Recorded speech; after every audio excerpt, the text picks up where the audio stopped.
அந்த இன்ஸ்டாகிராம் பக்கம் போனாலே ஃபிட் செக்கிங்னு நிறைய வீடியோஸ் வந்துடுச்சு. சரி நானும் ஒரு ஃபிட் செக்கை போட்டுட்டு நாங்கள் கிளம்புன இடம் தான் மெரினா பீச்சுங்க. நாங்கள் ஆட்டோவில் தான் போனோம். பின்னாடி பாதி பேர் வந்தாங்க, முன்னாடி நான் எங்கள் அம்மா அப்புறம் எங்கள் சித்தி எல்லாம் கிளம்பிட்டோம். இதோ மெரினாவுக்கு ரீச் ஆகிட்டோம். இந்த போர்டை பார்த்தா தாங்க தனி சந்தோஷமே. பீச்சுனாலே யாருக்குங்க பிடிக்காது. ஃபைனலி பீச்சு மண்ணில் கால் எடுத்து வச்சுட்டேன். ஃபாரினர்ஸ்லாம் வந்திருந்தாங்க போல், அவங்கெல்லாம் எல்லா ஃபோட்டோஸ்லாம் எடுத்துகிட்டு போகிற வழியிலே நிறைய கடை தாங்க. அதுவும் இந்த வாட்சஸ்லாம் சூப்பராக இருந்துச்சு, செம்ம கலெக்ஷன். நானும் ஒரு கேஷியோ வாட்ச் எடுத்து பார்த்தேன், அப்புறம் வச்சுட்டு வந்துட்டேன். அதே டயரில் ஒரு கரும்பு ஜூஸு. இந்த வெயிலுக்கு நல்ல ஜில்லுன்னு சூப்பராக இருந்துச்சுங்க. போகும்போது ஒரு குஷியில் போகிறோம், வரும்போது எப்படி வர போகிறா தெரில.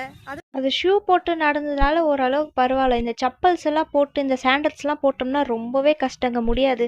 எங்கள் அம்மானால நடக்க முடியல, அதனால் அவங்க சப்பல் நான் போட்டுக்கின்னு என் ஷூ எங்கள் அம்மா கொடுத்துட்டேன். அப்போ தான் அவங்களால நடக்கவே முடிஞ்சிச்சு. போயிட்டு வந்தோடனே எங்கள் அம்மாவுக்கு சரியான நீ பெயின்ங்க. போகும்போது நல்லா இருக்குது, இந்த தண்ணியில் விளையாடுறது ஜில்லு ஜில்லுன்னு ஜாலியாக இருக்குது. ஆனால் எல்லாம் முடிச்சுட்டு திரும்பி அங்கேருந்து அதே வழியில் வரணும்.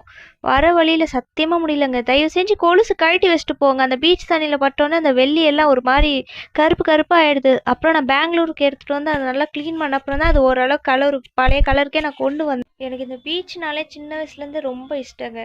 என்னெல்லாம் விட்டால் செம்மையாக என்ஜாய் பண்ணுவேன். பாருங்கள் எப்படி என்ஜாய் பண்ணுறேன். அது வேறு ஒன்றும் இல்லை, அந்த ஃபோனு இது ஹேண்ட்பேக்கை டக்குன்னு கீழே வந்துச்சா, எங்கே ஒழுங்காக மாட்டலையோ தண்ணியோடு அடிச்சுன்னு போயிடுமோன்னு கொஞ்சம் ஜர்க் ஆகிட்டேன், வேறு ஒன்றும் இல்லை. அப்புறம் ஒரு சின்ன டிஸ்க்ளைமர், யாரும் திட்டக்கூடாது. போகும்போது அங்கே கிட்ஸுக்கான ப்ளே ஏரியா இருந்துச்சு.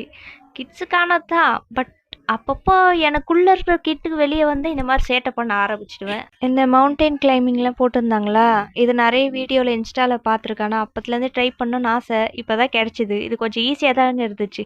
அப்புறம் நான் எங்கள் அம்மாலாம் ஊஞ்சல் ஆடிட்டு அப்படியே வீட்டுக்கு கிளம்பிட்டோம். இந்த வீடியோ உங்களுக்கு பிடிச்சா லைக் பண்ணி ஷேர் பண்ணி சப்ஸ்கிரைப் பண்ணுங்கள். பாய்.